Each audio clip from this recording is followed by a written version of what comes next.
ವೀಕ್ಷಕರೇ ನಮಸ್ಕಾರ. ನಾನೀಗ ಕಾಚಹಳ್ಳಿ ಗ್ರಾಮದಲ್ಲಿದ್ದೀನಿ, ತೂಬ್ಗೆರೆ ಹೋಬಳಿ. ಇದೊಂದು ಹಲಸಿನ ತೋಪು ಇದೆ.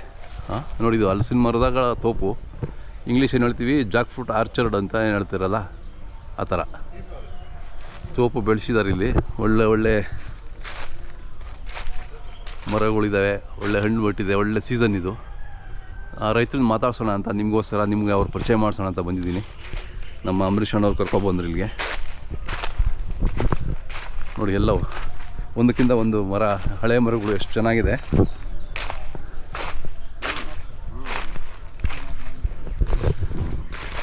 ಅಂಬರೀಷ್ ಅಣ್ಣ, ಇವರು ಪರಿಚಯ ಮಾಡಿಸಿ ಅಣ್ಣ. ಕಾಚಹಳ್ಳಿ ನಮ್ಮ ಕಾಚಹಳ್ಳಿ ಅವರು ಅಣ್ಣ ಹೆಸರು ಅವರೇ ಹೇಳ್ತಾರೆ. ಸೊ ಯಾಕಂದ್ರೆ ಇವತ್ತು ನೀವೇ ನೋಡ್ಬೋದು, ತೋಪು ಇದು. ಹೌದು, ಹಲಸಿನ ತೋಪು ಅಂತಾನೆ ಹೇಳ್ಬೋದು. ಕರೆಕ್ಟ್. ಸೊ ಬೇರೆ ಬೇರೆ ತೋಪುಗಳು, ನೀಲಗಿರಿ ತೋಪ, ಬೇರೆ ಬೇರೆ ನೋಡಿದೀವಿ. ಹಲಸಿನ ತೋಪು ನೋಡೋದು ಬಹಳ, ಹಲಸಿನ ತೋಪು ನೋಡೋದು ಅಪರೂಪ. ಸೊ ಅಂತ ಇವತ್ತು ಹಲಸು ಪಾಲಕರೇ ಅಂತಾನೆ ಹೇಳ್ಬೋದು. ಕಷ್ಟಪಟ್ಟು ಅವಾಗ ಬಾವಿಗಳಲ್ಲಿ ನಾವ್ ಹೇಳದ್ವಲ್ಲ, ಬಾವಿಗಳಲ್ಲಿ ನೀರ್ ಸೇದಿ ಒಬ್ಬ ನೀರ್ ಹಾಕಿ ನೋಡಿ ಎಷ್ಟು ಮರ ಅವ್ರನ್ನೇ ಕೇಳೋಣ ಅಣ್ಣ. ನಿಮ್ಮ ಹೆಸರು ಹೇಳೋಣ ಮೊದಲು. ರಾಜಣ್ಣವ್ರೆ, ಎಷ್ಟು ಮರ ಇದಾವೆ ನಿಮ್ಮವು? 20 ಇದಾವೆ. ನೋಡಿ, ಹಂಗೆ ಉಳಿಸ್ಕೊಂಡಿದ್ದೀರಲ್ಲ, ಹಂಗೆ ಸಂರಕ್ಷಣೆ ಮಾಡ್ಕೊಂಡಿದ್ದೀರ ಮರಗಳನ್ನ. ಕೆಲವು ಕಡೆ ಎಲ್ಲ ಕಡಿದು ಬಿಡ್ತಾರೆ. ಹಲಸಿನ ಮರ ಏನು ಪ್ರಯೋಜನ ಅಂತ ಹೇಳ್ಬಿಟ್ಟು ನಿಮಗೆ ಗೊತ್ತು ಅದರ ಏನೋ ಪ್ರಾಮುಖ್ಯತೆ ಏನು ಅಂತ. ಅದನ್ನ ಉಳಿಸ್ಕೊಂಡಿದ್ದೀರಾ, ಭಾಳ ಖುಷಿ ಆಗ್ತದಣ್ಣ. ನೋಡಿ ಎಷ್ಟು ದೊಡ್ಡ ದೊಡ್ಡ ಹಣ್ಣುಗಳಿದಾವೆ. ಇನ್ನ ದಪ್ಪ ಇರ್ತವೆ. ಹೌದಾ? ಕಿತ್ತಾಕವ್ರೆ ಒಂದು 10. ಅದು 10 ಕಿತ್ಬಿಟ್ಟಿದಾರಾ? ಕಿತ್ತವ್ರೆ, ಅಲ್ಲೊಂದು ಕಾಯಿಗೆ ಎತ್ಕೊಳ್ರಿ. ಅದೇ ಒಳ್ಳೆ ಸೈಜ್ ಇದಾವೆ. ರುಚಿ ಎಲ್ಲ ಹೆಂಗಿರ್ತವೆ? ರುಚಿ ಕೆಂಪುತೊಳೆ. ಕೆಂಪುತೊಳೆನಾ? ಇದು ಕೆಂಪುತೊಳೆನಾ? ಇದು ಅಲ್ಲ, ಅರ್ಶಿನ ಕಲರ್ ಬರ್ತದೆ. ಬೇರೆ ಎಲ್ಲ ಕೆಂಪು ಇದಾವೆ. ಅದೆಲ್ಲ ಇನ್ನ ಈ ಸೈಜ್ ಐತೆ, ಅದಕ್ಕೆಲ್ಲ ಕೆಂಪು ಬರ್ತದೆ. ನೀವೆಲ್ಲ ಲಾಲ್ಬಾಗೆಲ್ಲ ಹೋಗ್ತಿರ್ತೀರಾ? ನಾವು ಇಲ್ಲ, ಲಾಲ್ಬಾಗ್ ಅಲ್ಲಿ ಎಲ್ಲ ಯಾರೋ ಹೋಗವ್ರೆ. ನೀವು ಹೋಗ್ಲಿಲ್ಲ? ನಾವು ಹೋಗಿಲ್ಲ, ಸುಮ್ಮನೆ ರಾಮಣ್ಣ ಸುಮ್ಮನೆ ಯಾಕ ಕೆಂಪುತೊಳೆ ತಕೊಂಡಾಗ ಅಲ್ಲಿ ಇಟ್ಕೊಳೋದು. ಮತ್ತೆ ಎಲ್ಲಿ ಮಾರ್ತೀರಾ ನೀವು? ನಾವು ಇಲ್ಲೇ ಮಾರಾಟ ಇಲ್ಲೇ ಕೊಟ್ಬಿಡ್ತೀವಿ. ನಾವು ಒಟ್ಟಿಗೆ ಕೊಟ್ಬಿಡ್ತೀರಾ? ಕೊಟ್ಬಿಡ್ತೀವಿ. ಹೋದ್ರೆ ಯಾಕೆ ಮಾಡ್ತಾರೆ, ನೀನು ಕೆಂಪುತೊಳೆ ಇಟ್ಕೊಂಡಿದ್ಯಾ, ನಂದು ಇಲ್ಲಿ ಅಷ್ಟು ಕಲರ್ ಇಟ್ಕೊಂಡಿದ್ದೀನಿ, ಎಲ್ಲ ನಿನಗೆ ಬರ್ತಾರೆ, ನನಗೆ ಬರಲ್ಲ. ನಿಮ್ದು ಕೆಂಪುದಿದೆ, ನಮಗೆ ಬರಲ್ಲ ಅಂತ ಅಲ್ಲಿ ನೀನ್ ತಂದು ಇಲ್ಲಿ ಇಟ್ಕೊಂಡಿದ್ಯಾ, ಸೆರೆಕಾಯಿ ತತ್ಯ 800 ರೂಪಾಯಿ 1000 ರೂಪಾಯಿ ಅಲ್ಲಿ ಲಾಲ್ಬಾಗ್ದಲ್ಲಿ. ಹೌದು, ಅವ್ರಿಗೆಲ್ಲ ಹೊಟ್ಟೆ ಕಿಚ್ಚು ನಿಮ್ಮನ್ನ ನೋಡಿದೆ. ಎಷ್ಟು ವರ್ಷದಿಂದ ಹೋಗಿದ್ದಾರೆ ಲಾಲ್ಬಾಗಿಗೆ ನೀವು? ಇಲ್ಲೆಲ್ಲ 8 ವರ್ಷದಿಂದ ಓದ್ತಾವ್ರೆ. ಅಲ್ಲ, ನೀವು ಯಾವತ್ತ ಹೋಗಿದ್ದೀರಾ? ನಾವು ಹೋಗಿಲ್ಲ, ನಾವಿಲ್ಲೇ ಮಾರಾಟ ಇಲ್ಲೇ ಮರದಲ್ಲೇ ಒಟ್ಟಿಗೆ ಕೊಟ್ಬಿಡ್ತೀರಾ ಅಥವಾ ಒಂದೊಂದು ಮರ ಸಪ್ರೇಟ್ ಕೊಡ್ತೀರಾ? ಹೆಂಗೆ? ನಾವು ಇಲ್ಲ, ಎಲ್ಲ ಒಟ್ಟಿಗಾಗಿ 20 ಮರನು ಒಟ್ಟೆ ಕೊಟ್ಬಿಡ್ತೀವಿ. ನಾವು ಮನ್ಕ ಒಂದು 2 ಮಾಡ್ಕೊಂಡು ಕೊಡೋರ್ಕ ಇನ್ನೆಲ್ಲ ಕೊಟ್ಬಿಡ. ಎಷ್ಟು ಕೊಟ್ರಣ್ಣ ಈ ವರ್ಷ? 70,000 ಕೊಟ್ಟಿದ್ವಿ. 20 ಮರಕ್ಕೆ 70,000 ಕೊಟ್ರಾ? ಅದು ಎಷ್ಟಾಯ್ತಣ್ಣ? 3,000-4,000 ರೂಪಾಯಿ ಆಯ್ತು ಒಂದು ಮರಕ್ಕೆ. ಅದ ಇರಲಿ, ಅಂದ್ರೆ ಅದು ಬೆಳೆಸಿ ಅವ್ರು ಸಂರಕ್ಷಣೆ ಮಾಡಿದಾರಲ್ಲ, ಆ ತೋಪನ ಕಾಪಾಡ್ಕೊಂಡಿದಾರಲ್ಲ. ಡಿಮ್ಯಾಂಡ್ ಐತೆ ಅಂದ್ರೆ ಎತ್ಲಾ ಡಿಮ್ಯಾಂಡ್ ಇದೆಯಾ ಹಲಸು ಮರಕ್ಕೆ, ಹಲಸಿನಕಾಯಿಗೆ? ಕೇಳ್ಕೊಂಬರ್ತಾರೆ. ಚೆನ್ನಾಗಿದೆ ಅಂತಂದ್ರೆ ಹುಡ್ಕೊಂಬರ್ತಾರೆ ಅಲ್ವಾ? ಕಾಯಿ 300 ರೂಪಾಯಿ. ಇದಕ್ಕೆ 300 ರೂಪಾಯಿ ಇಲ್ಲೇ ಕೊಡ್ತಾರೆ? ಇಲ್ಲೇ ಕೊಡ್ತಾರೆ. ಹೌದಾ? 300 ರೂಪಾಯಿ ಇಲ್ಲೇ ಕೊಡ್ತಾರೆ. 300 ರೂಪಾಯಿ ಮೇಲೆ ಕೊಡ್ತಾರೆ. ಅದೇ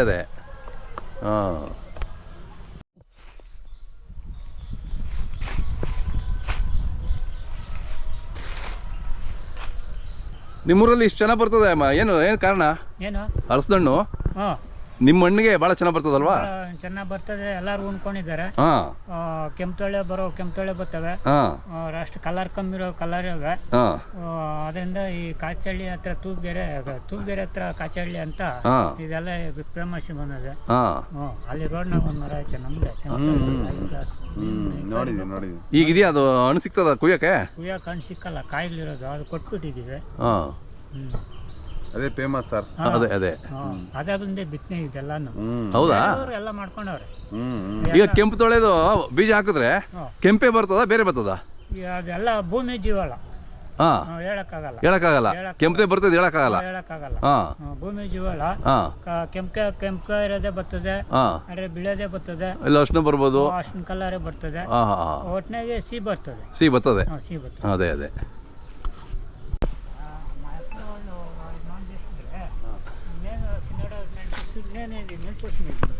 ಇವಾಗ ನೀವು ಒಪ್ಪರ್ ಹಾಕಿದ್ದಾ? ಇಲ್ಲ ಇದು ಬೇರೆ ಕಡೆ ಅವೆ ಅವು 5 ಮರ. ನೀವು ಅಪ್ಪರು ಹಾಂ ನೀವು ಅಪ್ಪರ ಹೆಸರು ಹೇಳಿ. ಇನ್ನು ಕೆಂಪಿದಪ್ಪ. ನೋಡಿ ಅವರೆಲ್ಲ ಪುಣ್ಯಾತ್ಮರು. ಬೆಳೆಸಿ ಹೋಗಿದ್ದಾರೆ ಮಕ್ಕಳು ಮೊಮ್ಮಕ್ಕಳು ತಿನ್ಲಿ ಅಂತ ಹೇಳ್ಬಿಟ್ಟು ಅಲ್ವಾ. ಅದೊಂದು ಜನ ಅರ್ಥ ಮಾಡ್ಕೊ. ಇವತ್ತು ಜನ ಹೆಂಗೆ ಅಂದ್ರೆ ಇವತ್ತು ಗಿಡ ಉಣ್ಬಿಟ್ರೆ ನಮಗೆ ಮುಂದಿನ ತಿಂಗಳು ಹಣ್ಬಿಡ್ಬೇಕು ಆ ಥರ ಯೋಚನೆ ಮಾಡ್ತಾರೆ ಜನ. ಇದು ನಾನೇ ಉಣಿರೋದು, ಅವ್ರು ಉಣಿದ್ರು, ನಾನು ನೀರು ನೀವು ಬೆಳೆಸಿದ್ರಿ, ಕಟ್ಕೊಂಡು ಮಾಡಿದ್ವಿ. ಇದಕ್ಕೆಲ್ಲ ಒದೆ ಕೊಟ್ಟಿದ್ದೀರಲ್ವಾ? ಅದು ಅರ್ಧ ಹೋಗ್ಬಿಟ್ಟಿತ್ತು. ಒದೆ ಕೊಟ್ಟಿದ್ದೀರಾ?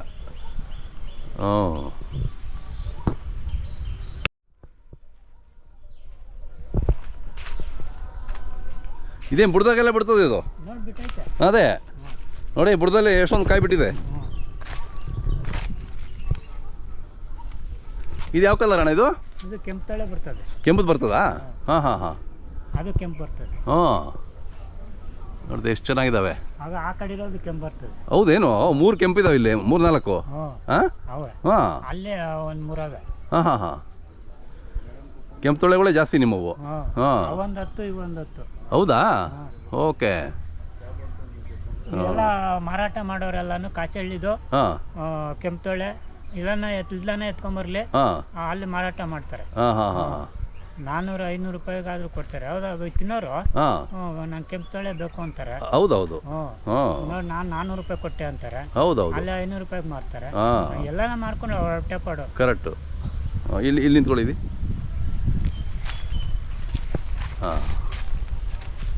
ಇದು ನೀವು ಬೆಳೆಸಿದ್ದೇನಾ? ಅಂದ್ರೆ ನೀವು ಅಪ್ಪ ಬೆಳೆಸಿದ್ರು, ನೀವು ನೀರು ಹಾಕಿ ಸಾಕಿ? ನೀರು ಹಾಕಿದ್ದು ಅವ್ರು ಉಣಿರೋದು ನಾವು ಅದೇ ಪೋಷಣೆ ಮಾಡಿದ್ದು. ನೀವೆಲ್ಲ ಪುಣ್ಯಾತ್ಮರು ಬಿಡಿ. ನಿಮ್ಮ ಮಕ್ಕಳು ಮೊಮ್ಮಕ್ಕಳು ಎಲ್ಲ ನೆಮ್ಮದಿಯಾಗಿ ಆರೋಗ್ಯವಾಗಿ ಇರ್ತಾರೆ ತಿನ್ಕೊಂಡು. ಅದು ಗಾಳಿ ಮಳೆ ಬಂದು ಬಿದ್ದೋದ್ರೆ ಒಂದು ಹೋಯ್ತು. ಅದೇ ಏನ್ ಮಾಡಕ್ ಹೋಗಲ್ಲ. ನೋಡಿ ತೋಪಲ್ಲಿ ಬಂದ್ರೆ ಇಷ್ಟು ತಣ್ಣಗಿರುತ್ತೆ ಅಂಬರೀಷ್ ಅಣ್ಣ.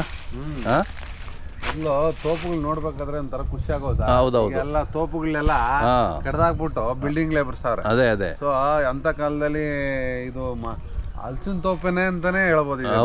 ಎಲ್ಲ ಮರಗಳವೆ. ಕರೆಕ್ಟ್. ಆ ದೃಷ್ಟಿಯಿಂದ ಈ ಹಲಸಿನ ವಿಶೇಷದ ಏನಂದ್ರೆ ಅದ್ರ ಗೊಬ್ಬರ ಅದೇ ಮಾಡ್ಕೊಬಿಡ್ತದೆ. ಎಲೆ ಉದುರಿಸ್ಬಿಟ್ಟು ನೋಡಿ, ಎಲ್ಲ ನೋಡಿ, ಎಲ್ಲ ಕೆಳಗಡೆ ಐತಲ್ಲ, ಅದ್ರ ಗೊಬ್ಬರ ಅದೇ ಮಾಡ್ಕೊಬಿಡ್ತದೆ. ಗೊಬ್ಬರ ಅದೇ ಹಲಸಿನ ಮರ. ನಾವೇನು ಗೊಬ್ಬರ ಏನ್ ಹಾಕಲ್ಲ. ಅದೇ ವಿಶೇಷ ಇದು. ಆ ದೃಷ್ಟಿಯಿಂದ ಹೌದೌದು. ಪಾಪ ನಮ್ಮ ಹಿರಿಕರೆಲ್ಲ ಉಳಿಸ್ಕೊಂಡಾಗವ್ರೆ. ನಮ್ಮ ಯುವಕರಿಗೆ ಹೇಳೋದು ಅಷ್ಟೇ, ಅತಿ ಹೆಚ್ಚಾಗಿ ಹಲಸು ಹಾಕ್ರಿ, ಬೆಳೆಸ್ರಿ. ಅದ್ರ ಜೊತೆಗೆ ಯಾಕಂದ್ರೆ ತೋಟದ ಜೊತೆಗೆ ಕೃಷಿ ಜೊತೆಗೆ ಇದೊಂದು ಸಬ್ಬು ಕುಲುಕಸಬಾಗಿದೆ. ಹೌದೌದು. ಸೊ ಆ ದೃಷ್ಟಿಯಿಂದ ಅದನ್ನೇ ಮುಂದುವರ್ಸ್ಕೊಂಡ್ ಬಂದ್ರೆ ಈ ಭಾಗದ ಒಂದು ಬ್ರಾಂಡ್ ಆಗಿದೆ. ಕರೆಕ್ಟ್. ಹಲಸು ಅನ್ನೋದೇ ಒಂದು ಬ್ರಾಂಡ್ ಆಗ್ಬೇಕು. ಹೌದೌದು. ಸೊ ಆ ದೃಷ್ಟಿಯಿಂದ ಅತಿ ಹೆಚ್ಚಾಗಿ ಬೆಳೆಸ್ರಿ ಅಂತ ನಾವು ಒಂದು ಕಿವಿ ಮಾತು ಹೇಳ್ತೀವಿ ಅಷ್ಟೇ ಸರ್. ಹೌದೌದು. ಇವೆಲ್ಲ ಪುಣ್ಯಾತ್ಮರು ಬಿಡಿ. ಖುಷಿ ಆಗ್ತಾಣ. ನಿಮ್ಗೆಲ್ಲ ನಮಸ್ಕಾರ, 100 ನಮಸ್ಕಾರ ಹೇಳ್ಬೇಕು ನಾವು. ಈ ತರ ತಳಿಗಳು ಉಳಿಸಿದ್ದೀರಾ. ಮರ ಸಾಕೋದು ಒಂದು ಅಲ್ಲ, ಆ ತಳಿ ಉಳ್ಕಂತಲ್ಲ. ಇದರಿಂದ ಈಗ 100 ಗಿಡಗಳಾಗ್ತಾವೆ ಮತ್ತೆ ಇಷ್ಟಪಟ್ಟರೆ ಜನ. ಹಂಗೆ ಅಂಬರೀಷ್ ನಿಮ್ಮದೇ ನಂಬರ್ ಹೇಳಿ ಒಂದ್ಸರಿ. ನನ್ನ ನಂಬರ್ 7259429132 ಅಂತೇಳಿ. ನನ್ನ ಹೆಸರು ಹಳ್ಳಿ ರೈತ ಅಂಬರೀಷ್ ಅಂತೇಳಿ. ನಿಮಗೆ ಈ ಭಾಗಕ್ಕೆ ಬಂದರೆ, ಏನು ಘಾಟಿ ಸುಬ್ರಹ್ಮಣ್ಯ ನಿಯರೆಸ್ಟ್ ಇದೆ, ಈ ಭಾಗಕ್ಕೆ ಬಂದರೆ ಎಲ್ಲ ಬರ್ತಕ್ಕಂಥ ಭಕ್ತಾದಿಗಳಾಗಿರ್ಬೋದು, ಬೇರೆ ಪ್ರವಾಸಿಗಂತ ಬರ್ತಾರೆ, ಈಶಾ ಫೌಂಡೇಶನ್ ಅಂತ ಇದೇ ರಸ್ತೆದಲ್ಲಿ ಹೋಗ್ತಾರೆ. ದಯವಿಟ್ಟು ಈ ಒಂದು ಹಲಸನ್ನ ತಗೊಂಡು ಆ ರೈತರಿಗೂ ನೀವೇ ಡೈರೆಕ್ಟ್ ಆಗಿ ರೈತ ಕಮ್ಯುನಿಕೇಶನ್ ಇಟ್ಕೊಂಡು ರೈತರಿಗೆ ಒಂದು 10 ರೂಪಾಯಿ ಜಾಸ್ತಿ ಸಿಕ್ಕಿದ್ರೆ ಅದು ರೈತರಿಗೆ ಒಳ್ಳೇದು. ಆ ದೃಷ್ಟಿಯಿಂದ ಈ ಕಡೆ ಬಂದಾಗ ಒಂದು ಹಲಸನ್ನ ತಗೊಂಡು ತಿಂದು ಈ ಒಂದು ಒಂದು ರುಚಿ ಸವಿಯನ್ನ ನೀವು ಪಡ್ಕೊಳ್ಳಿ ಅಂತ ಹೇಳ್ತೀನಿ. ಬೆಂಗಳೂರಲ್ಲಿ ಒಂದು ಡಜನ್ಗೆ 100, 120, 300 ರೂಪಾಯಿ ಹೇಳ್ತಾರೆ. ನಾವು ಒಂದು ಕಾಯಿಗೆ ನಮ್ಮ ಅಣ್ಣವ್ರು ಹೇಳಿದ್ರು, ಅಣ್ಣ ಇಷ್ಟು ದೊಡ್ಡ ಕಾಯಿ ಸುಮಾರು ಏನಿಲ್ಲ 30 kg ಮೇಲೆ ಬರುತ್ತೆ ಅಂತ ಒಂದು ಕಾಯಿ ಬರೀ 300 ರೂಪಾಯಿ ಹೇಳಿದ್ರು. ಅಂದ್ರೆ ಇಲ್ಲಿ ಲೆಕ್ಕ ಹಾಕೊಳ್ರಿ ಎಷ್ಟು ಬೀಳ್ತದೆ ಅಂತ ಹೇಳಿ. ಸೊ ಇದಕ್ಕೆ ಹೇಳೋದು, ರೈತರಿಗೆ, ನಿಜವಾದ ರೈತರಿಗೆ ಅದು ಬೆಲೆ ಸಿಗ್ತಾ ಇಲ್ಲ. ಕರೆಕ್ಟ್. ನನ್ನ ಉದ್ದೇಶ ಅಷ್ಟೇ ಇರೋದು, ನಮ್ಮ ಉದ್ದೇಶ ಅಷ್ಟೇ ಇರೋದು, ರೈತರಿಗೆ ಬೆಲೆ ಸಿಗ್ಬೇಕು, ರೈತರಿಗೆ ಏನಿರುವ ನೇರವಾಗಿ ಸಿಕ್ಕಬೇಕು ಅದು. ಯಾಕಂದ್ರೆ ಈ ಒಂದು ಹಲಸು ಅತಿ ಹೆಚ್ಚಾಗಿ ಪ್ರಚಾರ ಆದಾಗ ರೈತರಿಗೆ ಸಿಗ್ತಕ್ಕಂಥದ್ದು ಅಲ್ಲ. ಇವಾಗ ಸಿಟಿನಲ್ಲಿ 300 ರೂಪಾಯಿ ಒಂದು ಕಾಯಿ ಹೇಳಿದ್ರು ನಿಮ್ಮ ಮುಂದೆ, ಅದೇ ಕಾಯಿ ನೀವು ಸಿಟಿಗೆ ಎತ್ಕೊಂಡೋದ್ರೆ 1500 ರೂಪಾಯಿ ಮೇಲೆ ಹೇಳ್ತಾರೆ. ಸೊ ಇಲ್ಲಿ ಯಾರು ಹಾಳಾಗ್ತಾರೋ ಪಾಪ, ವರ್ಷ ಎಲ್ಲ 5 ವರ್ಷ ಎಲ್ಲ 10 ವರ್ಷ ಎಲ್ಲ ನೀರ್ ಹಾಕಿ ಅದಕ್ಕೆ ಎಲ್ಲ ಹಾಕಿ ಇದು ಇಷ್ಟು ದೊಡ್ಡಗ್ ಮಾಡಿ ಅದು ಏನೋ ಒಂದು ಬೆಲೆ ಸಿಕ್ಕಿದಾಗ, ಸೊ ಈ ತರ ಆದಾಗ ಏನಾಗತ್ತೆ ಹೇಳಿ, ನಮ್ಗೆ ಒಂಥರ ಬೇಜಾರಾಗತ್ತೆ. ಬರೀ 300 ರೂಪಾಯಿ ಕೊಡ್ತೀರಿ ಅಂದ್ರೆ ರೈತರು, ನಮ್ಗೊಂಥರ ಬೇಜಾರಾಗತ್ತೆ. ಒಂದು 12 ತೊಳೆ ಇರುತ್ತೆ ಸರ್, ಒಂದು ಡಜನ್ ಅಂತ ಹೇಳ್ತಾರೆ, ಅದನ್ನ 120-150 ರೂಪಾಯಿ ಮಾರ್ತಾರೆ ಬೆಂಗಳೂರಲ್ಲಿ. ನಮ್ಮ ಅದನ್ನೇ ಹೇಳೋದು, ನಮ್ಮ ಬೆಂಗಳೂರು ಎಲ್ಲರಿಗೂ ಹೇಳ್ತಕ್ಕಂಥದ್ದು. ಹತ್ರದಲ್ಲಿದೆ ಒಂದು ಸಂಡೇ ಒಂದಿನ ಬೆಳಿಗ್ಗೆ ಎದ್ದು ಸಾಟರ್ಡೆ ಸಂಡೇ ನೀವು ಬಂದ್ಬಿಟ್ರೆ ಘಾಟಿ ಸುಬ್ರಹ್ಮಣ್ಯ ಹೌದೌದು ಅಲ್ಲಿಂದ 2 ಕಿಲೋಮೀಟರ್ ಅಷ್ಟೇ ಇದು ಮೇನ್ ರೋಡ್ ಇಂದ ಹಿಂಗ್ ಬಂದ್ಬಿಟ್ರೆ ಹಿಂಗೆ ಈಶಾ ಫೌಂಡೇಶನ್ ಹೋಗ್ಬೋದು ಇದೇ ರಸ್ತೆ ಈಶಾ ಫೌಂಡೇಶನ್ ಈ ತೋಪು ನೋಡೋಕೆ ಖುಷಿ ಆಗ್ತದೆ ಈ ಹಲಸು ಗಿಡಗಳನ್ನೆಲ್ಲ ನೋಡ್ಕೊಂಡು ಹೋದ್ರೆ ಹೌದು ಅವ್ರಿಗೆ ಖುಷಿ ಆಗತ್ತೆ ಸೊ ಆ ದೃಷ್ಟಿಯಿಂದ ಅತಿ ಹೆಚ್ಚಾಗಿ ಬನ್ನಿ ರೈತರ ಹತ್ರ ನೇರವಾಗಿ ಪರ್ಚೇಸ್ ಮಾಡಿ ಕರೆಕ್ಟ್ ರೈತರಿಗೆ ಅನುಕೂಲ ಮಾಡ್ಕೊಡಿ ಹೌದು ಅಂತ ಹೇಳಿ ದಲ್ಲಾಳಿಗಳ ಅನುಕೂಲ ಮಾಡಕ್ ಹೋಗ್ಬೇಡ್ರಿ ರೈತರಿಗೆ ಅನುಕೂಲ ಮಾಡಿ ನೋಡಿ ಇಂಥ ರೈತರಿಗೆ ಅನುಕೂಲ ಮಾಡ್ಬೇಕು ನೋಡಿ ಆ ರೈತರು ನೋಡಿದ್ರೆ ನನ್ಗೆ ಒಂದು ಹೊಟ್ಟೆ ಒಂಥರ ಕಿಸಿಗುತ್ತೆ ಸೊ ಎಷ್ಟು ಕಷ್ಟ ಪಡ್ತಾರೆ ಬೆಳಗ್ಗೆ ಎದ್ದು ಅಂತೇಳಿ ಅವ್ರು ನೋಡಿದ್ರೆ ಗೊತ್ತಾಗ್ಬಿಡುತ್ತೆ ಆರೋಗ್ಯವಾಗಿದ್ದಾರೆ ದೇವ್ರು ಯಾಕಂದ್ರೆ ಕಷ್ಟಪಟ್ರೆ ಆರೋಗ್ಯವಾಗಿರಕ್ಕೆ ಸಾಧ್ಯ ಸೊ ಅಂತ ಒಂದು ರೈತರಿಗೆ ಇದ್ರ ಜೊತೆಗೆ ಈ ಒಂದು ಕುಲಕಸುಬಾಗಿ ಮಾಡ್ಕೊಂಡಿದ್ದಾರೆ ಹೌದೌದು ಸೊ ಒಂದು ಕೃಷಿ ಜೊತೆಗೆ ಇದು ಒಂದು ಸಬ್ಬು ಹೌದು ಉಪಕಸಬು ಅಂತ ಅನ್ನೋದಕ್ಕಿಂತ ಅದೊಂಥರ ಪರಂಪರೆನೇ ಬಿಡಿ ಅವ್ರದ್ದು ಹೌದು ಪರಂಪರೆ ಆಗಿದೆ ಈ ಮೂರಲ್ಲಿ ಮೇನ್ ರೋಡ್ ಪಕ್ಕದಲ್ಲೇನೆ ಇದೆ ದೊಡ್ಡದು ಇಷ್ಟು ದಪ್ಪ ಬೀಳ್ತದೆ ಅದೇ ಅದನಾ ಇಷ್ಟು ದಪ್ಪ ಬೀಳ್ತದೆ ಒಳ್ಳೆ ರೆಡ್ ಅದು ಒಳ್ಳೆ ಫೇಮಸ್ ಅಲ್ಲಿ ಬಂದವರ ಅಲ್ಲಿ ನಿಲ್ಸಿ ಅದನ್ನ ಕೇಳಿ ಹೋಗ್ತಾರೆ ಅದೇ ಚೆನ್ನಾಗಿದೆ ಖುಷಿ ಆಯ್ತಣ್ಣ ಒಳ್ಳೆ ಟೇಸ್ಟ್ ಬರುತ್ತೆ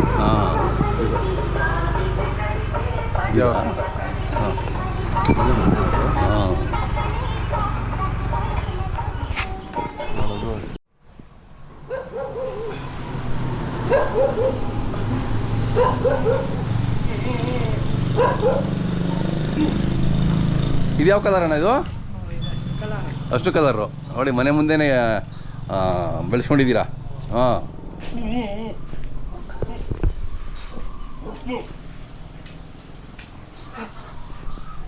ಇಲ್ಲಿ ಬನ್ನಿ ಇಲ್ಲಿ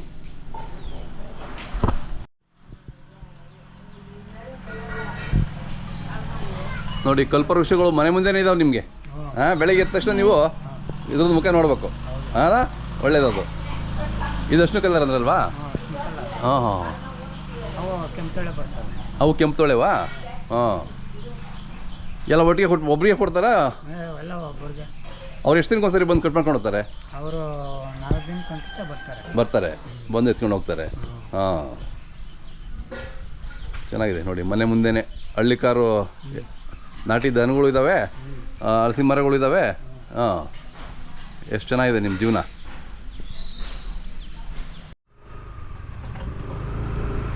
ಸರ್